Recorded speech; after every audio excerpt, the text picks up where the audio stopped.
DG Batelma, des actualités uniques, dynamiques et renversantes dans le journal TV.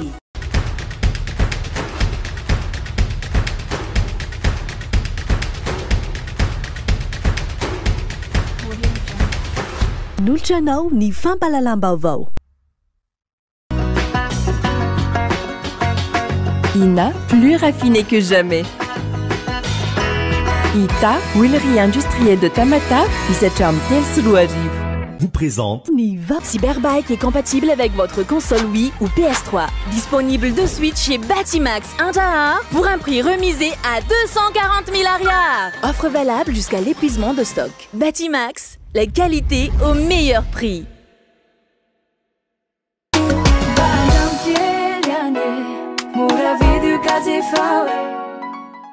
Na Noltranao ny vaovao.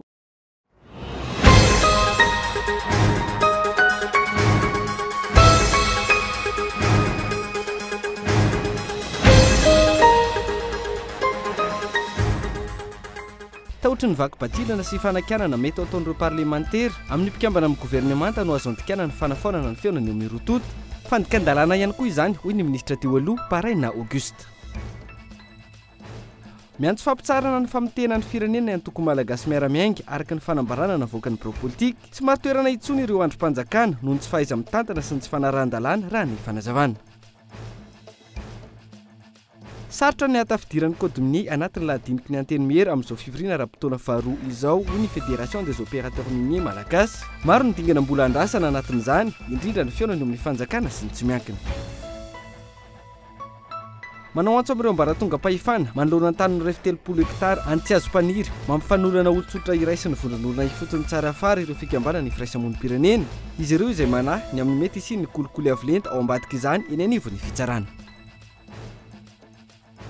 Eo amin'ny maresaka iraisam-pirenena any Iran, novonoana ampahibe maso androany ny olona faharoa voaheloka mandrapahafaty ho namony ireo agent de sécurité miisa roa any antoerana. Ary avy hatrany ny andindininy mahakasika ireo.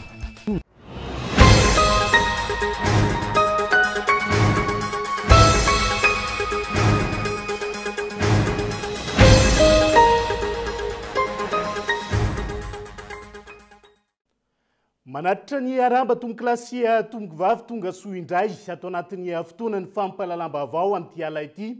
Tena ny araba ary ampanajana ihany koa no anasananao anjony fampalalam-baovao hatramin'ny farany. Avy hatrany dia nitoedra raha-politika eto amin'ny tany sy ny firenena izay tsy mitsahatra mivoatra hatrany no isantarantsika ny fampalalam-baovao amin'ity ala ity.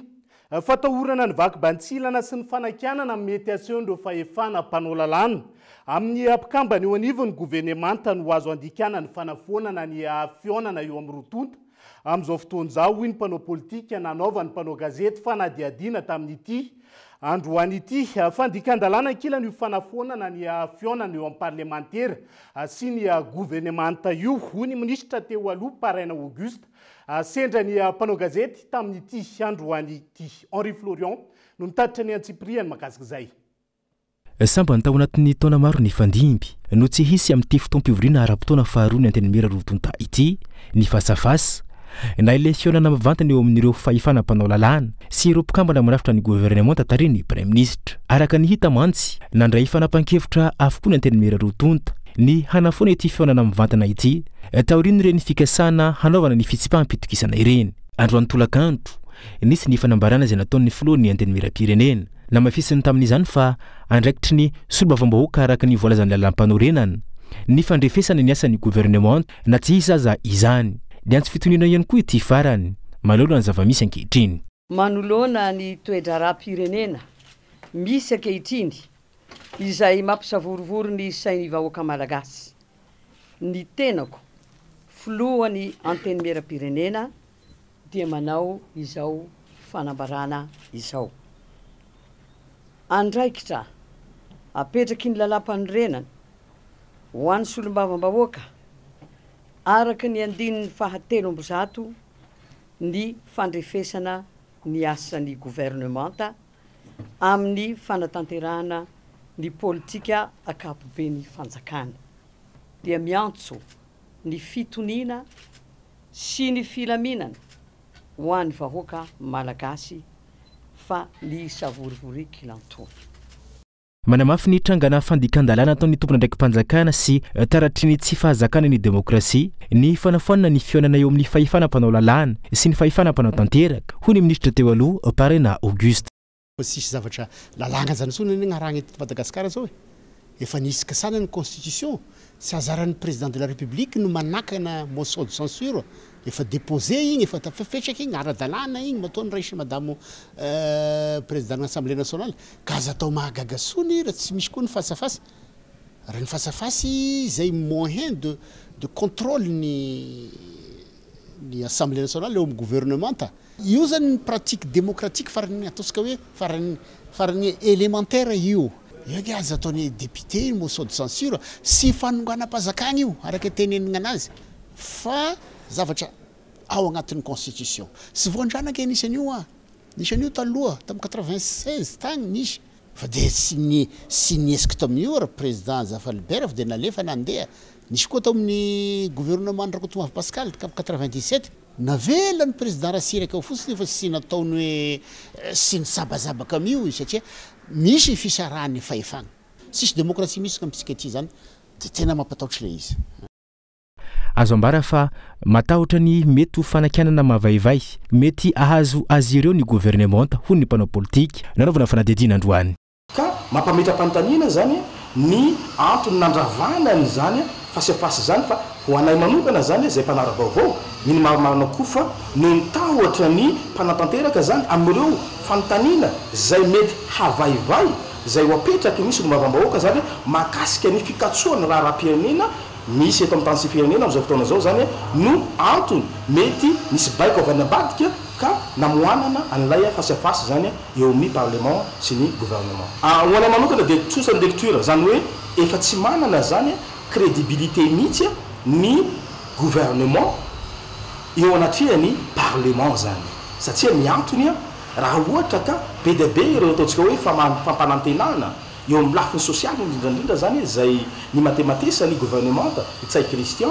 dia ny akabeazany dia saika sy tanteraka matomy mirongatra ny tsy fandripahalemana ny agravy ny délestage ary eo ihany koa ny flambée des prix ny fiakarany vidim-piainana zany.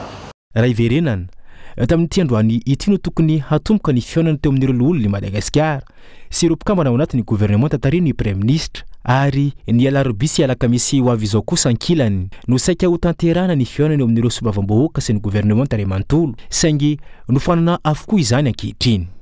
Raha iverenantsika ny zava-misy mahakasika izay ny herinandro lasa teo nalala ny maharary ny vahoaka sy ireo teboka tsy nampandroso ny fireneny ireo solombavambahoaka ka natonga azy ireo nydroso tamin'ny fanangonan-tsony hanao ny motion de censure isan'ny nambaran'ireo tamin'izany fa tsy voaja ny fisaraha-pahefana moa zany maro ihany koa ireo didim-pitsarana mivoaka izay tsy misy ny fampiarana azy eo ihany koa ny tsy fanatanterana ny programa anasa voarakitra ao anatin'ny politika kabe ny fanjakana ankoatr'ireo ny fivoahany harem-pirenena tsokosoko sy ny trangana kolikoly amin'ny sehatra maro ireo zay feo avy amin'ny vahoaka saika ho tanteriny ireo parlementaire amin'ny fahefana mpanatanteraka saingy izao nofoanan'izao ny fionana teo amin'ny rotota ny zava-misy toy izao zay manabaribary fa miaiky manaiky ny tsy fahombiazany amin'ireo teboka maro voalaza ireo ny fahefana mpanatanteraka ka matahotra ny fiatrehana ny parlementaire antony nanafoanana ny fionana teo amin'ny rotonta moa zany raha ny antsipiriany mahakasika izay fa miantso fampitsarana ny famotehana ny firenena ny antoko malagasy miara-miainga araka ny fanambarana navoaka ny biro politika taorian'ny fivoriana nataon'izy ireo tamin'ity androany ity tsy maro toerana itsony raha ny fanazavana ireo androm-panjakana noho ny tsy fahaiza mitantana sy ny tsy fanarahan-dalàna tsikaritra eto amin'ny tany sy ny firenena amin'izao fotoan'izao Gaëton Andriatsilavo. Manoloana ny zava-mitranga eto amin'ny firenena namoaka fanambarana ny antoko malagasy miara-miainga taorian'ny fivoriana natao ny biro politika androany adidin'ireo solombavambahoaka araka ny voalaza ny lalam-panorenana ny manara-maso ny asan'ny gouvernemanta ka ny fitsipaham-pitokisana izay nataon'izy ireo araka ny andininy fa 300 ny lalam-panorenana dia maneho ny fahitan'ny olom-pirenena izay soloan'izy ireo tena fa tsy mahomby intsony ny fitantanana amin'izao fotoana ny foanana tiaraka ny lalàna velona anefa izany rehefa avy niona tamin'ny filohan'ny republikan'ny Madagasikara ireo solombavambahoaka ny foanana ihany koa ankehitriny ny fionana teo amin'ny gouvernemanta sy ny anteny mera roa tonta voalazany ny andininy faharoa am'zato ny lalam-panorenana fa fotoana ahafahana ireo solombavambahoaka sy loholona mitondra ny feon'ny vahoaka izay arana mivantana amin'ny ainao manjery rehetra. Ireo rehetra ireo izay maneo fa tafiditra anaty krizy eo amin'ny samy andrim-panjakana isika noho ny tsy fanajana ny lalàna velona eto amin'ny firenena, ny tsy fanajana ny fisarahan'ny fahefana mpanatanteraka sy ny fahefana mpanao lalàna, ary ny tsy fanajana ny asiny olom-boafidy sy ny olom-pirenena ny safidy azy. Feny, araka ity fanambarana ity, tsy maro toerana intsony ireo andrim-panjakana noho ny tsy fahaiza mitantana sy ny tsy fanaran-dalàna. Araka izany, miantso fampitsaharana ny famotehana ny firenena izay mampitombo ny krizy ara-tsosialy sy ara-toekarena ifaiainan'ny olom-pirenena rehetra amin'ny fiainana andavanandro ny antoko. Avalitsika eo ny tontolon'ny politika fa na izany na tsy izany dia hijanona ao anatina loha-hevitra isan'ny mahabe resaka eny anivon'ny fiarahamonina ihany sika. Ao anatin'ity vaovao manaraka ity, 300 tamin'ny tanjona napetraky ny fanjakana amin'ny fanaovana ny jugement supplétif de naissance hatreto no tratra. Araka ny tatitra avy amin'ny tompon'andraikitra teo anivon'ny ministera ny fitsarana na tonga io io tsy fanompian'ny fitaovana teo ihany koa ny fitokonana samihafa hita eny anivon'ny ministera hitsatsokajiny amin'izao fotoana izao. Onona saina.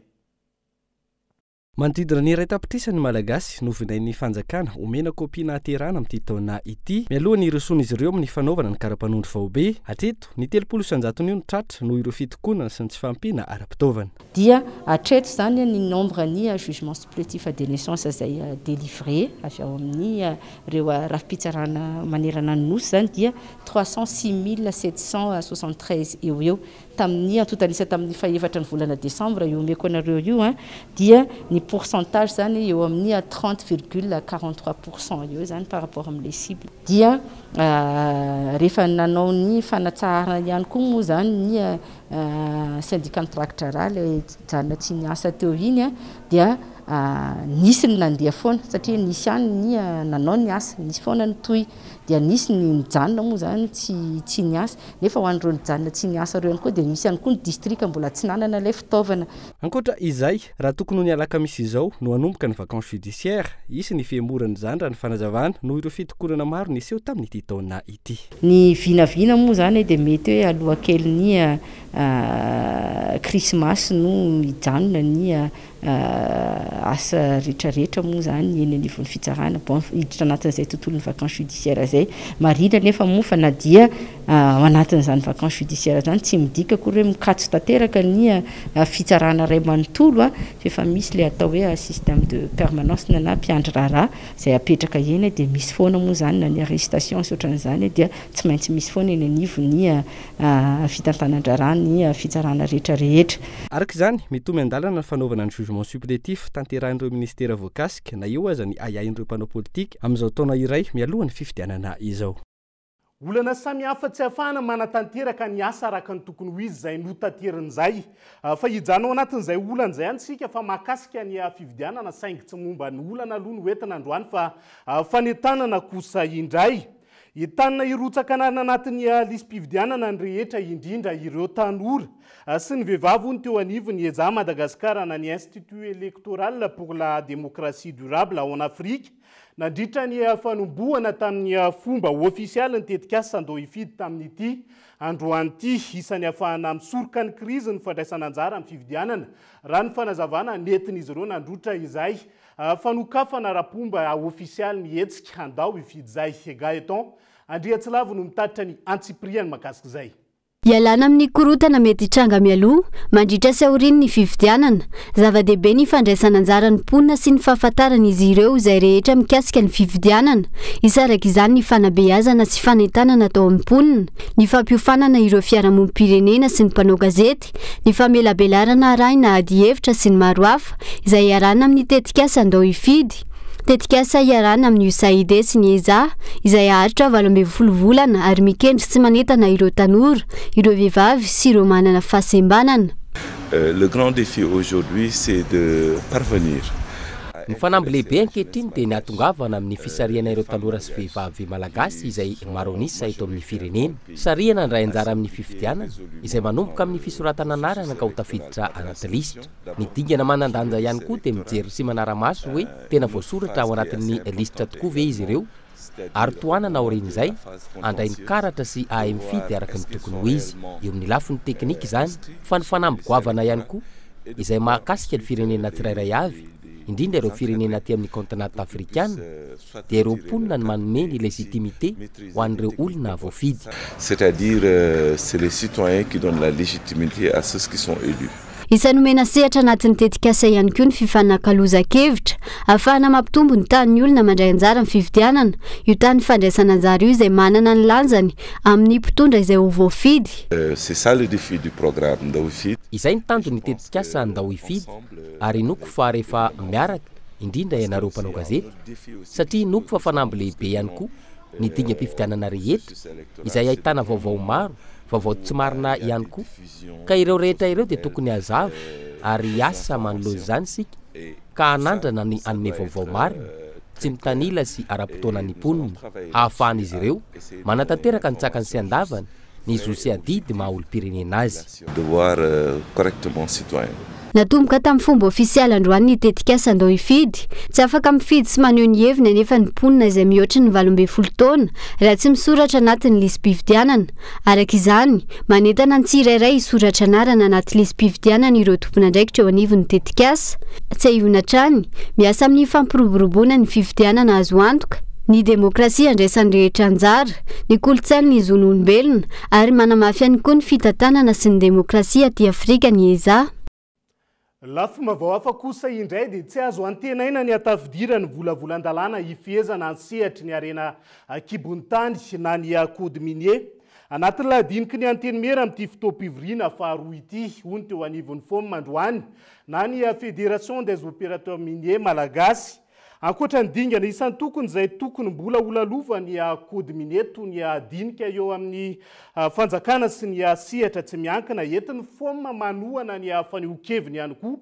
Amin'izao fotoana izao ny olana samihafa eo anivo ny androm-panjakana mpanao lalàna ankehitriny.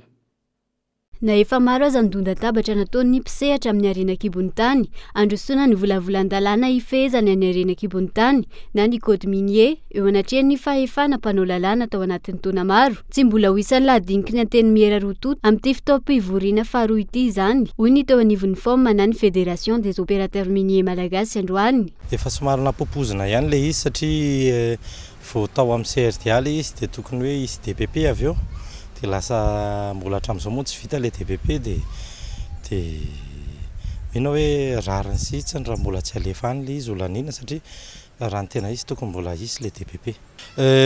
Loi de finance koa zany mbola mampanontany tena kely koa ao anatin'ilay izy hoe nisy amendement nataon'ny Sénat tao anatin'ilay izy zany hoe hiverina any amin'ny Assemblée nationale ilay izy.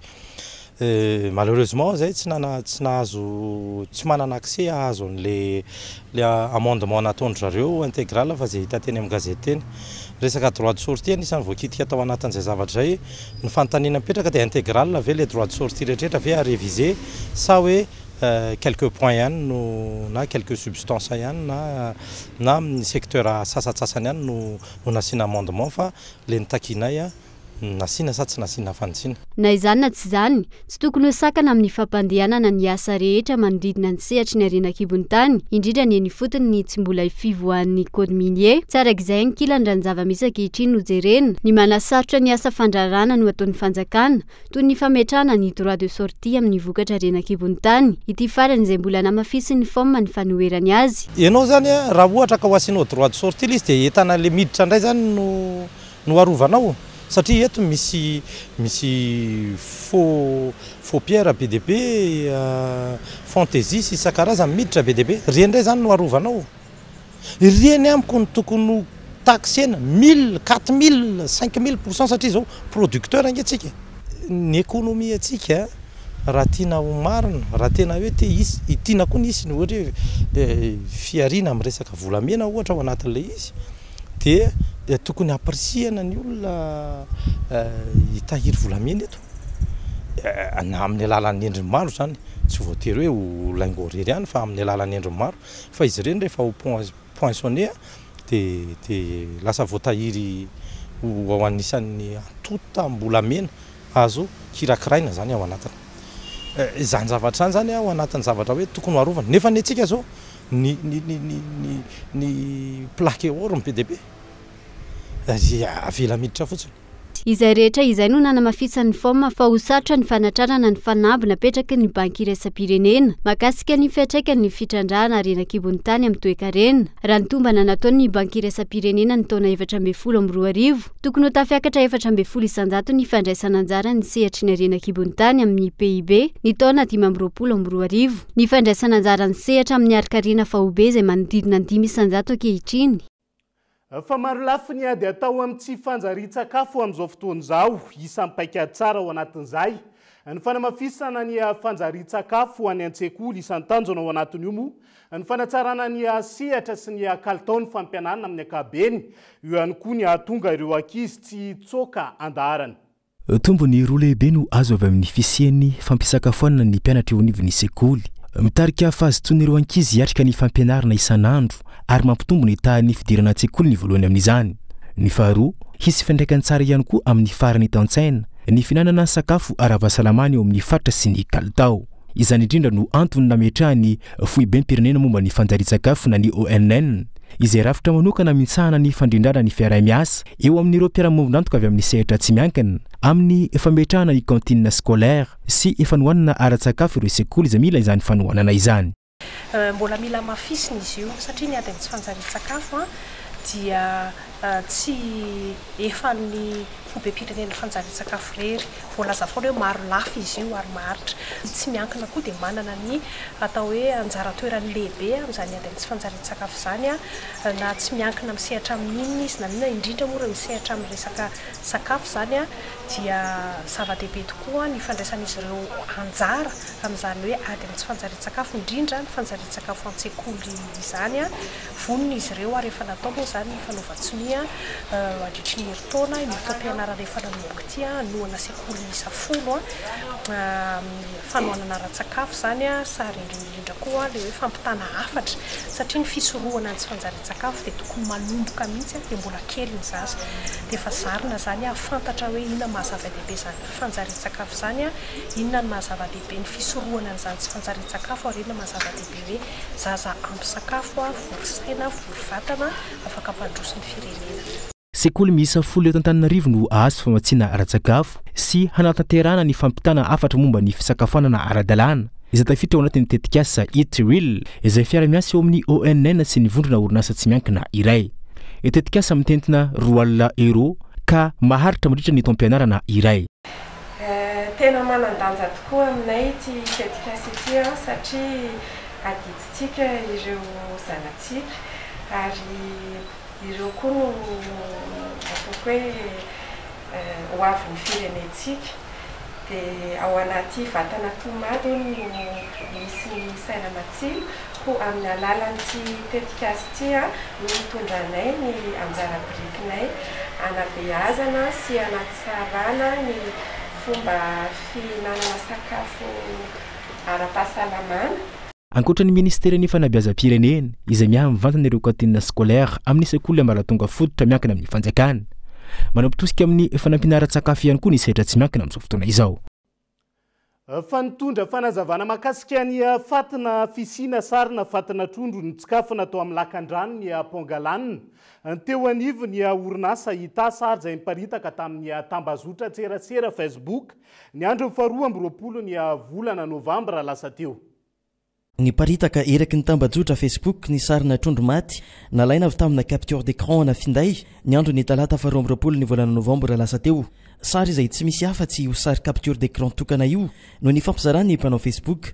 Voatonona tao anatin'izany fa trondro maty vokatry ny rano maloto an'ny orinasa Ita izay isan'ireo orinasa lehibe manary rano avy nampiasaina etsakaiky ny port fluvial Manangareza. Dia nisy an'iny orana be iny ny teto Tomasina dia ny canal izay mitondra ny douche ny personnel zany dia feno dia iny rano douche ny personnel avy ato amin'ny ta iny no nisy nivoaka nanaraka ilay canal ny commune taloha le ary ivelany ary fa tsy ny fivoan'ny rano ny hita akory rehefa ny ohatra zany ilay rano avy amin'ny caniveau taty anatiny miaraka amin'ny rano avy amin'ny douche io. Ny zava-nisy dia zao hoe aloha tonga dia tsorina aloha ny rano mivoaka avy ato amin'ny société Ita dia manana ataontsika hoe fitretena rano izahay 100 mètres cube isan'andro no rano azony hita tretena dia ny ranony usine rehetra ny rano mahakasika ny orinasa dia mivoaka amin'io daholo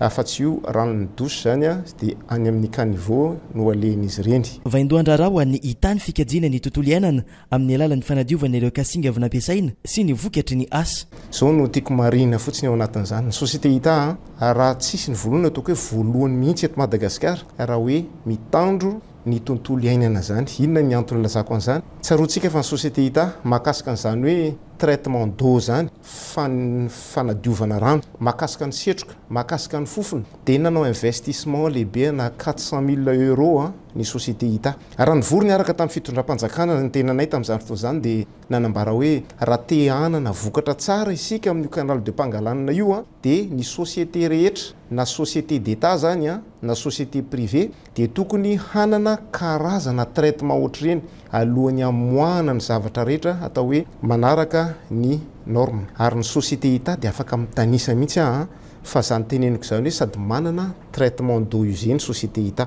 manana traitement na fumée fanasana setroka ny société hita mba nalana an'le fofona setroka misy gaz carbonique. Le setroka fotsifotsy hitantsika iny dia vapeur d'eau iny izay manjavona rehefa tratra ny atmosfera lasa rano izy zany. Manana ny société hita traitement d'odeur. Nisy ny fandraisana andraikitra nataony fitondram-panjakana nanoloana io resaka rano maloto io tamin'ny alalan'ny fijerena ny zava-nisy marina teny amin'ny manodidina ny port fluvial sy ny tao amin'ny orinasa hita. Raha nanao fitsidihana ny direction ny pêche économie bleue atsinanana izay asehoko eto dia nanambara fa nahitana fatina trondro izay ny lazana zato hoe des poissons morts sont trouvés sur le rive du quai principal. Rive du quai principal zany tsy eto amin'ny tandrifiny hita zany.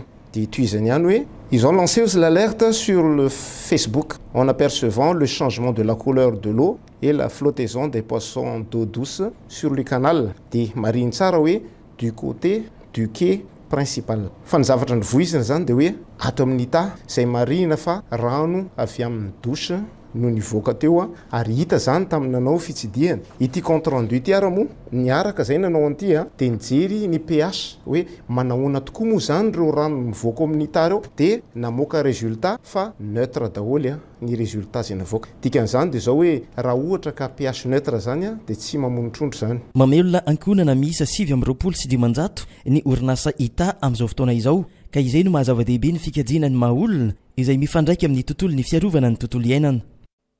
Dia izay ihany koa no hoentsika miampita vetivety anaty doka fohy mandrapitafa vetivety ary.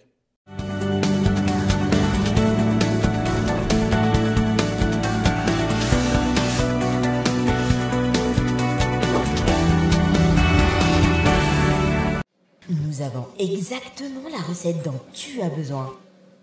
Mets d'abord une bonne dose de crédit d'appel national, international, des SMS, rajoute de la data. Encore. Voilà.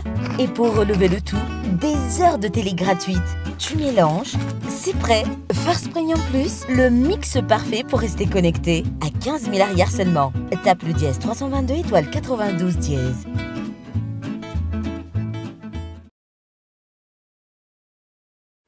Ina dia vita amin'ny soja voafantina mba hampatsiro ireo karazan-tsakafo karakarainao.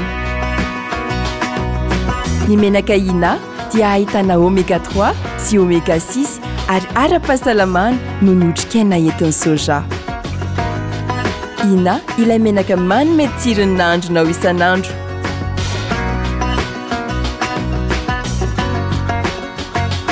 Ina, plus raffiné que jamais. Ita, huilerie industrielle de Tamatave, misatra amin'ny telo sy roa arivo.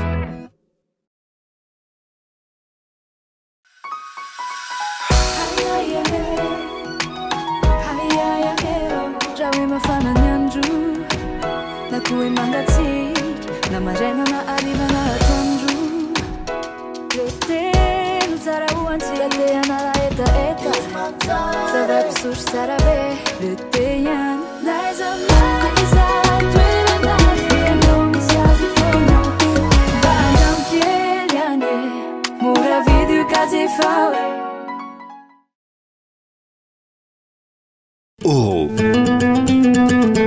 une fraîcheur instantanée. Idéal pour la maison et tous les espaces. Une efficacité longue durée.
Menina ny aramba tomboky lasia tomboky vavy tonga soa indray atao anatin'ny tapany faharoa amin'ny fampalalam-bavao amin'ity alina ity isantarantsika izay. Manano mety isiny kolikoly avy leta eo anivony fitsarana mahakasika ny tany mirefy 30 hektara ao Andriankely tsy azo mpaniry mampifanolana olon-tsotra iraisiny avy eo any tsara fara. Ireo firaisamonim-pirenena any an-toerana amin'izao fotoana izao manao antsoava amin'ireo ambaratonga pahefana. Manoloana ity raharaha ity araka izany ireo firaisamonim-pirenena mivondrona eo anivony vondrona roy ny ity faritra rovana ity izay miantoka ny ranom-ponina maro ny ponina eny fotony moa izany ary isany miantoka ny famatsiana herinaratra ho an'ny eto Antananarivo ihany koa. Fitinokolona. Nanomboka tamin'ny taona 17 no nanomboka ny disadisa teo amin'ny olon-tsotra iray sy ny VOI mikasika ny tany mirefy 30 hektara tao Andriankely tsy azo mpaniry kaminina Ambomiadana distrika Andramasina. Raha ny fanazavan'ireo fiarahamonim-pirenena izay nanao fanambarana niaraka tamin'ny VOI nanomboka tamin'ny taona 14 no tafiditra anatin'ny faritrala VOI tsara fara ity ala ity. Fifanarahana izay nomen'ny ministeran'ny tontolo iainana kanefa andoavana ontra 10 tapitrisa ariary ankehitriny taorian'ny fiakaran'ny fitsarana teny Anosy. Satria le tany dia mifanila ary efa misy profon'izany fidinan'ny tribunaly Ambatolampy nandeha sur terrain dia tena manamarika mihitsy izy hoe mifanila le tany fa tsy mifanitsaka velively. Ny tena loza mitatao rehefa nolotokan'izay dia azo ny atao izay tiany atao fa izahay VOI amin'ny mpitatana anay ara-panjakana dia misy ny boky nandraikitra mifehanay, misy ny zavatra azonay atao, misy ny zavatra tsy azonay atao ary misy ny adidy sy andraikitra tsy maintsy ataonay dia ny fiarovana sy ny fameloma maso tontolo iainana any fotony eo. Mampametra-panontaniana ny fihetsiky ny ministeran'ny fitsarana amin'izao fotoana ho iatran'ny Alliance Vargasy ireo zavaboary eto Madagasikara izay miantoka ny fampandrosoana ny firenena, isany miantoka ny rano fisotry ny ponina ifotony sy ny famatsiana herinaratra eto Antananarivo ny faritra izay mampifanolana amin'ity olona ity ka anaovana antsoavo. Fanjakana ve tsy mifanaraka amin'ny fanjakana satria efa neken'ny ministera ny tontolo iainana sy ny fandrosoana lovain-jafy ny tantanany reto VOI reto. Ninninona hetsika ataon'le olon-tokana zany efa nisy investissement be nataony reto vondron'olona ifotony reto nandritra ny taona maro hitantsika hoe misy fambolekasy misy izany hoe misy engagement citoyen mihitsy zany nataony reto. Dia le fanapa-kevitry ny medy izay hoe anome fitantanana vaovao indray hatramin'ny 2031 ho an'ireto VOI reto tonga dia hitsahan'ny ministeran'ny justice. Tsy mifanaraka ve zany ny fitsarana sy ny environnement ao amin'ny gouvernement. Ary zany dia efa taratry ny zavatra be da be zany izay entinay atao amin'ny firaisamonim-pirenena mahakasika ny tontolo iainana satria raha ny Alliance Vargasy fotsiny izao efa ho afera efa ho 70 maherina raha anay efa depuis 2009 fa ny akabazy an'izy ireny dia faralakolona amin'ny fitsarana. Andrasana araka izany toy ny raharaha eny anivon'ny fitsarana. Fa hiverina vetivety eny Ambatomarinsika ao anatin'ity vaovao manaraka ity. Manakana ny fampiarana ny didina avoaka ny fitsarana ireo olona milaza ho akaiky ny solombavam-bahoaka eny anivon'ny boriboritany. Fa 5 amin'izao fotoana izao ka mampitaraina ireo ponina eny an-toerana. Tsy afaka misitraka ny zony amin'ny tany ny ponina no io trango araka ny fitarainana voaray. Maraina teo Gaëtan Andriatsilavo no mitatitra ny Antsipriany mahakasika izay.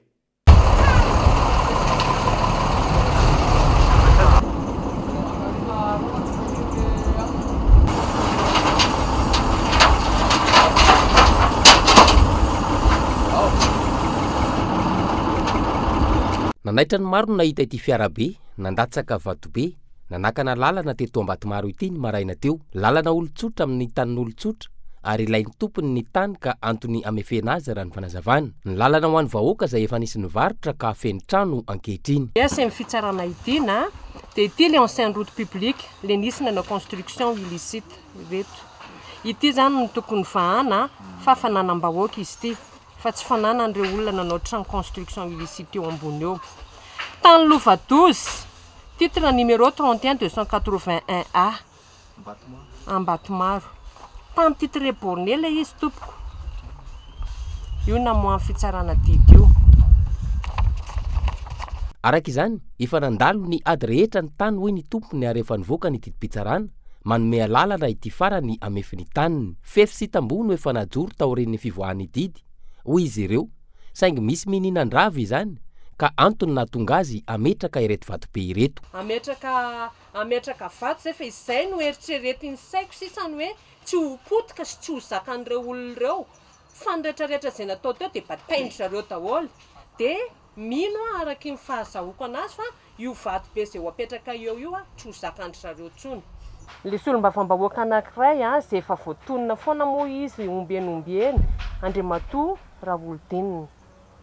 Izay no olona tonga teto dia lasa ohatrany hoe force ho an'ireto olona mampiasa an'le taniko.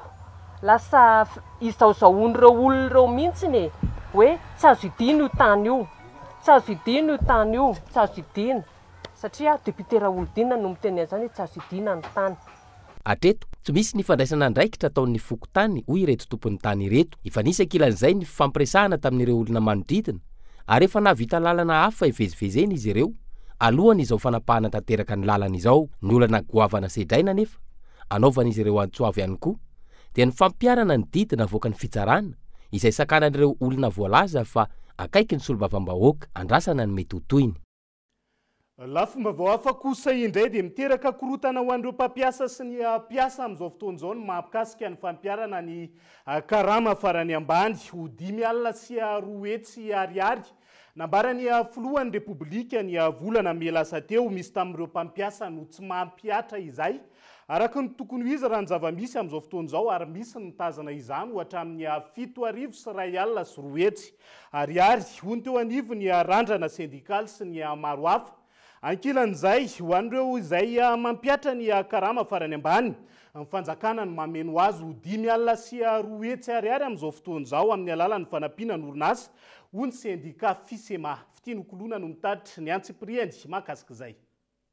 Valvolana taorian'ny fanambarana ofisialy mikasika ny fampiakarana karama farany ambany izay nambarany filoham-pirenena tamin'ny fetiny asa ny volana melasa teo. Manjavozavo an'ireo mpampiasa samihafa ny fampiarana ny didim-panjakana sy ny didim-pitondrana ny voaka. Raha ny fanazavana teo anivon'ny randrana sindikaly, maro tamin'ireo mpampiasa no tsy mampiatra ny karama 5,4 fa onjanona ho 7,4 amin'izao fotoana. Anton'izany ny didim-panjakana ny voaka ny volana septambra lasa teo. Izay manjavozavo ny fampiarana azy hoy ny sekretera jeneraly ny randrana sindikaly Barson Rakotomanga. Ankilany ho an'ireo orinasa izay efa nampiatra ny karama 5,4 nanomboka ny volana oktobra lasa teo. 7,4 no karama ifanarahan'ny rontonta raha ny fanazavana ka ny fanampiana avy amin'ny fanjakana ny 3 alina ambony hoy ny teo anivon'ny sindika Fisema. Fa fanampiana zany le omeny ny fanjakana ahatonga azy ho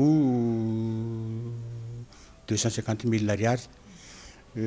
Raha ny voalazan'ny didim-pitondrana mampiatra any moa zany dia hoe manakery iny hatramin'ity faran'ity taona ity.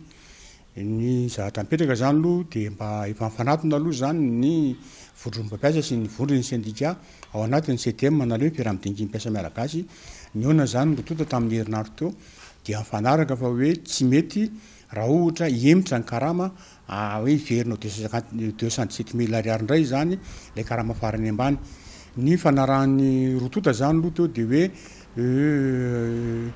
engaviana zany ny fanjakana hitazona an'iny mandra-pahatratra ny fifanarahan'ny rotota ho 250,000 ariary zany ny karama farany ambany. Raha ny fanazavana angataka fiaonana sy fifamidiniana amin'ny fitondram-panjakana ireo sindika ny mpampiasa amin'ny fitazomana ny karama ho 5,4 ariary. Amin'ny taona ho avy zany dia hoe tsy ho zaka mpampiasa zany nanontranyzay karama ao anatin'zay hoe tonga de akatratrany am 250 000 ariary zay fa ny fanarana zany de hoe iezaka zany mpampiasa ampiakatra karama aloha de zay elanelany eo zany ifampararana amin'ny fanjakana hoe tokony mbola ho ampiny zany ilay mbola tokony mbola ho toizany zany lay fanampiana asa mety mandritra ny heritaona mety mandritra ny roataona zany arakaraka zay dinga ifanaovana miaraka amin'ny fanjakana eo zany rehefa avy ao ny tiana mariana de hoe io karama farany ambany io na 250 000 ariary aza tsy maintsy jerena tolo zany ny pitsopitsony indrindra izaka ny sokajinatsana le hoe catégorie professionnelle io zany tsy maintsy ho jerena zany zay hoe atraiza zany mba tsy isin'le hoe tery loatra zany lay atao hoe elanela karama eo aty amin'ny M1 sy ny OP3 eo zany mbola misy fandinina tokony mbola ifampidiniany rotota. Isan'ny teraka resabe ny fampiarana ny karama farany ambany tamin'ity taona 2024 ity. Tsy hita taratra treto ny fahavonona ny fanjakana amin'ny fampiakarana ny karama, vidim-pianana miakatra trany, ny karama ankilany tsy ahita ampiovana. Andrasana araka izany mety ho fampiarana ny karama amin'ny volana janoary 2024. Anovizatsika ny fampahalalam-baovao amin'ity ala ity dia mila tohana rabola sy fanaramaso ny sehatry ny fandrarana indrindra ho ny tetikasa ho an'ireo tanora amin'izao fotoana izao. Hoy teo anivo ny ministera ny tanora sy ny fanatanjahantena tamin'ity androany ity. Nandalo fasarotana ny sehatry ny fandrarana indrindra tao aoriany fisiny valinaretina Covid-19 izay mbola mitoetra eto amintsika amin'izao fotoana izao ka antony ilain'izy ireo ny tohana indrindra ny avy amin'ny fanjakana. Maro ireo sakana tsy ahafahan'ireo tanora miroso amin'ny sehatry ny fandrarana matiany eto Madagasikara amin'izao fotoana raha nambaran'ny tompon'andraikitra eo anivon'ny ministera ny tanora sy ny fanatanjahantena androany. Isan'izany ny tsy fampiany enti-manana sy ny traikefa mifandraika amin'izay. Eo ihany koa ny takaitra navelan'ny krizy ny fanesy teto amin'ny firenena toy ny Covid-19 sy ny krizy ara-toe-karena vokatry ny ady teo amin'ny Ukraine sy Russia. Fa iarahantsika mahalala ny Covid-19 izay nandrava zavatra maro teto amin'ny firenena, ankoatr'izay ihany koa nisy ny ady tany Ukraine sy Russia izay anisany nitondra fiantraikany tamin'ny fandraharana izay nataon'ny tanora samihafa dia anao tohana an'ireo tanora ireo amina hetsika samihafa ao anatin'izany ohatra ny fampiofanana azy ireo amin'ny fomba famarotana ny fandraharana izay ataon'izy ireo ao anatin'izay ihany koa ny ahafahana mampianatra azy ireo tetikady majinijinika izay manampy azy ireo amin'ny asa fandraharana izay ataony. Fanampin'izay rehetra izay dia ny fampifandraisana an'ireo tanora ireo na ilay ataontsika hoe réseautage, izany hoe amin'ny alalan'izay zany dia manampy an'ireo tanora mba hanitatra ny valan'izy ireo anatin'ny asa fandraharana. Lahara-pahamehana araka izany ny fanaramaso ireo tetikasan'ny tanora mpandraharaha amin'izao fotoana, antony tokony hanohanana azy ireo amin'ny lafiny maro. Et l'OIF s'y est investi. Nanampy arabola ho an'ireo tanora mpandraharaha izay ataonivon'ny OIF satria laharam-pahamehana ny fikambanana misy anay izany. Nanao izao hetsika fanaramaso izao ihany koa izahay mba hitondrana fanatsoan-kevitra mitondra fanavoazana eo amin'izay sehatry ny fandraharana izay. Indrindra fa tao anatin'ny telo taona lasa taoriny ny fandalovan'ny valanaretina Covid-19 teto an-toerana izay namela takaitra maro tamin'ireo mpandraharaha fa nisy ihany koa ireo izay tafarina ka isany mandray anjara amin'izao hetsika izao ary hitondranay anjara biriky entina hampiroboroboana ny sehatry ny fandraharana ho an'ny tanora io. Sur la base de laquelle nous allons essayer de poursuivre notre accompagnement des jeunes entrepreneurs. Nanomboka androany araharitra 2 andro ny atrikasa momba ny tanora mpandraharaha etsy Antsahavola. Ho voizina anatin'ity hetsika ity ny vahaolana entina mitondra fampiroboroboana ho an'ireo tanora mpandraharaha eto Madagasikara, vahaolana izay azo ampiharina avy hatrany ao aorian'izao hetsika izao. Fa tsy ampy ny isan'ireo inspecteur sy contrôleur de semence eto Madagasikara amin'izao fotoana izao hoarina amin'ny isan'ny mpamboly sy ny velaran-tany azo volena eto Madagasikara. Misa 900 izy ireo no miparitaka manena nosy manaramaso ireo masom-boly sy ny mety ho mampiasa masom-boly osika entina mitana ireo tantsaha izay isan'ny tranga mahazo vahana ihany koa eny anivony tontolo ambanivohitra eny amin'izao fotoana izao. Manoloana io ny amby valo ireo inspecteur sy contrôleur de semence tamin'ity androany ka tamin'ny androny androany moa izy ireo nanao fianianana tetsy anivony fitsarana anosy andao arahantsika ny fanampanazavana makasika izay. Misy antsipry ny ara-teknika ny fanatanterahana ny famokarana masom-boly voafantiny ka raha misy an'izay lalàna mifehy azy zay sy reo antsipriany rehetra zay tokony ho arahany de mety misy tokoa ny manao tsy manara-dalàna manao osoko aloha zany ohatra ny amin'ny zavatra rehetra manataratasy tsy ara-dalàna hoe milaza hoe semence certifié hoe masobolo voafantona tena azo amidy eo amin'ny tsena ara-dalàna nefa tsy certifié akory de anisan'ireo asan'reto contre semencier reto mijery an'izay eny fotony. Fa ihany koa ao anatin'ny fanomanana ny fetin'ny Noely sy ny farantaona indray sika ao anatin'ity fanadiadiana manaraka ity nahitana fiakara-manodidina ny 20 hatramin'ny 500 ny vidin'ireo kojakoja fandravahana samihafa amin'izao fiatrehana ny fetiny Noely zao vokany vitsy ny mpanjifa tamin'ity taona ity ary tsy mandeha ihany koa ny tsena ho an'ireo mpivarotra raha ny fanadiadiana natao androany ireo mpivarotra moa zany misehatra ao anatin'izay fivarotana ireo kojakoja fanaingo sy ny maro hafa ireo izay maro no mirona tamin'ny fivarotan'izay nanomboka ny fiandohan'ny volana desambra ity. Daniela mino antsoa no mitatitra ny antsipria mahakasika izay. Oharina tamin'ny taon-dasa nisonitra avokoa ny vidin'ireo kojakoja krismasy fandravahana trano amin'izao akatoky ny fetiny Noely izao raha nambaran'ireo mpivarotra. Fiakaram-bidy avy any fotony izay isany tsy mampandeha ny tsenan'izy ireo raha ny fanazavana. Tsena amin'ny kojakoja ny krismasy amin'izao mbola tsy tena mbola mandeha aloha ny tsena. Vidiny aloha tena niakatsy. Toy izao taloha nalaina 75 ny paquet fa zao hoe fa nalaina 125 ny paquet.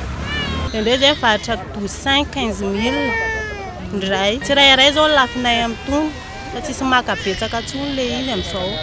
Mbola zao amin'izao alainay 20 000 nefa mbola nefa zao sahan'olona farany mbola 25. Raha zavatra nalaina 100 000 tamin'ny herintaona zao dia lasa 130 125 miakatrakatra daholo na le bolina ngeza amin'ny paquet be reny raha zao efa niakatra ohatra hoe raha nalainao 60 000 dia efa alainao 75 miakatra foana zany le izy. Raha mitamin'ny hazo Noely vita avy any ivelany, mora kokoa ny vidin'ny hazo Noely vita gasy raha ny fanadihadiana natao. Manodidina ny 3 alina ariary miakatra eo izany raha nambaran'ireo mpivarotra. Na eo aza ny famoram-bidy, mitaraina ireo mpivarotra hazo Noely vita gasy noho ny fisian'ny hazo Noely vahiny izay mampikatso ny tsenan'izy ireo. Vidina sapay vita gasy oto raha 150 ngeza dia misy hatramin'ny 750 le ngeza be. Dia le kelikely misy hatramin'ny 200 150. Za zao anakoroa isan'andro no entiko dia itony kely itony dia ndrandray anankiray lafo ndrandray raha tsy malafo mihitsy. Efa vitsivitsy any le tian'le gasy satria le an'le sinoa ataony be décoration be dia ny anay moa tsisy décoration fa mbola mividy décoration n'olo dia ny kamaroan'le olona to dia le sady miaraka amin'ny décoration anazy nalay. Lasa mirona anaty vita sinoa daholo ny olona satria le vita sinoa be décoration be. Ankilany nahitana fiakarana hatramin'ny 500 isanjato ny vidin'ny hazo Noely avy any ivelany. Fiakaram-bidy izay tsy fantatra mazava raha nambaran'ireo mpivarotra. Vita sinoa izy zao tamin'ny 2022 izy ohatry niakatakatra kely ohatry tamin'ny taon-dasa izy zao mety 50 io dia 150 eo mbasika nefa tamin'ity zao lasa 500 mbasika renany. Amidy any amin'ny 700 izy zany na 800 arakaraka mpividy io. Tamin'ny ataony izy amidy eo amin'ny 35 eo na 40 eo. Manoloana ny firoborobony ny entana vahiny amidy eto Madagasikara, ny hena ny lanjan'ny entana vita gasy ary mirona makany amin'ny fanjifana ireo entana avy any ivelany avokoa ny ankamaroany malagasy raha ny fanazavana hatrany. Ao anatin'izay fiatrehana ny fety Noely sy ny farantaon'izay hatrany dia mihamazovana ihany koa amin'izao fotoan'izao ny ariposy sy ny sito mahery eny an-tsena eny amin'izao fotoan'izao. Indrindra ny eto an-drenivohitra moa zany dia saika ahitana izay trangana fanendahana amin'ny endriny maro samihafa izay. Saika ahitana izany avokoa na ny toeran-drehetra ny any anaty fitohanana ny fiarakodia, ny aninivo ny tobim-piantsonana sy ny maro hafa raha ny fanadihadiana nataon'ny mpanao gazety tamin'ity androan'ity. Anjakan'ny ariposy sy sito mahery ary fanendana ny toby fiantsonana ireo taxi be eto an-drenivohitra amin'izao fotoana ary efa maro ireo lasibatra na ireo mpandeha na ireo mpiandry bus. Ankilany tsy mbola nisy tamin'ireo olona nahita maso na ireo olona mahafantatra ireo mpanao asa ratsy no nasan'ny toroka azy ireo no nitahotrany amin'ny mety siny ny valifaty. Le mpangaro-posy zany vao milara ohatra manao voyageur, rehefa manao voyageur izy dia mangaro posy izy ao anatin'ny tomobile midina izy rehefa azo an'ilay zavatra ao anatin'ilay tomobile eny amin'ny are manaraka vo afaka sy azony zany dia alainy amin'ny are manaraka izy vao midina ny ataony tsy tenenako zany a mahafantatra anay izy zany satria zay miasa isanandro sy ny any nefa mahafantatra anay miasa eto izy zany de mahafantatra anay miasa eto izy dia menaseny zany zay rehefa anina hoe indraindray am'izay koa matahotra etsondro ny any sy ny anina rehefa eny ampiasany eny dia zay ny atahorana hoe ohatraohatran'izay any tsy tenena ty aloha zao ny efa nahita mihitsy aloha zay a misy le rehefa tena milahatra be iny ny bus dia misisiky zareo a dia amin'iny izy manarary ohatra dia fampisisisika amin'ilay olona any indraindray izy mamaly faty rehefa miverina izy avy eo dia lasa mitondra namana dia indraindray mamono na hoe mangalatra ihany matahotra fa ny nahy teto ny entana amidiko efa nisy nalaina dia nahatratra posety zany rehefa le milahatra be saotra ny reny dia misesika be dia amin'iny izy manao ny asany zareo dia zany hoe zay moa mivatra dia mahita fotsiny fa le hoe tonga dia anina aloha tsy afaka ny tenen'ilay olona mihitsy zay ka le rankinina mahazo rehefa avy eo mihitsy no atahorana le amin'ny maraina sy amin'ny arivo reny ny tena be mpangaro po satria amin'ireny ny mpiasa mirava ny mpianatra ohatroatra izany ny amin'ny maraina le misisika mandeha bus dia ny amin'ny ariva le avy mirava miasa reny ny mpiasa fa ray amin'ny ataondro ohatran'izao dia mangingina tsy dia misy fa amin'ny maraina sy amin'ny ariva ihany efa maro raha ny fanazavana trano ireo tratrambody-omby noho ny ari-posy sy sinto mahery ary fanendahany eto andrenivohitra tsy miandry ela akory roa na 3 andro aty aoriana miverina manao ny asa ratsiny eo amin'ilay toerana natratrarana azy izy ireo ary ny tena olana goavana araka ireo fitaranana voaray misy amin'izy ireo no manao valifaty izay fantany fa nitoroka azy na eo aza niezaka ataon'ireo mpitandro ny filaminana tsy mbola mampiena tanteraka ny tsy fandrimpalemana misy eto an-toerana izany dia izay ihany koa no hoentsika miampita ao anatiny maresaka iraisan'ny pirenena any Iran novonona mpahiba maso tamin'ity androan'ity ny olona faharoa voaheloka mandra-pahafaty ho namono ireo agent de sécurité miisa 2 tany an-toerana tsy niemitra tamin'ny fanapa-kevitra niraisiny tany an-toerana moa zany ny iranianina na teo aza ny korotana miseho any an-toerana amin'izao fotoana izao taoriany nahafatesany masa amin'ny 3 volana lasa izay fanadihadiana eo amin'ny sariny France 24 tao amin'ny tanànany Masad avaratra andrefany Iran no nanaovana ampahaibe maso ny fanantonana ny Maïd Reza Aranavary izay voasambotra ny 17 novambra lasa teo no ny famonoana ireo mpikambana misa 2 ao amin'ny milisy islamiste 20 andro taty aoriana namoaka video de surveillance 2 ny tompona andraikitra ka hita tao anatin'izany olona iray voatafika an-dalambe niara-ny tsatokantsy betsaka nisy olona iray nanavitra ka nitodika nanatsatoka antsy ny tendan'ilay mpanavitra ihany koa ilay mpamono maty teo ny eo ireo olona 2 ireo rehefa nitsoaka nandratra olona 4 hafa ilay mpamono araka izany voaheloka ao miady amin'Andriamanitra izy ary manao kolikoly eto an-tany antony nahatonga azy hiara-ny sazy mavesatra indrindra dia ny famonoana azy ampahaibe maso izy no olona faharoana antona taoriny ny Moussaine Sekari ny alakamisy lasa teo dia izay ihany koa no hoentsika mamarana ny fampahalalam-baovao an'ny ty androan'ity ankasitrahana feno ny fanarahanao zandry hatramin'ny farany mandrapitafa ho amin'ny rampitso indray ary tomboky lasy tomboky vavy veloma tompoko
Vous a présenté Nivavo. Cyberbike est compatible avec votre console Wii ou PS3. Disponible de suite chez Batimax Inter pour un prix remisé à 240 000 arrières. Offre valable jusqu'à l'épuisement de stock. Batimax, la qualité au meilleur prix.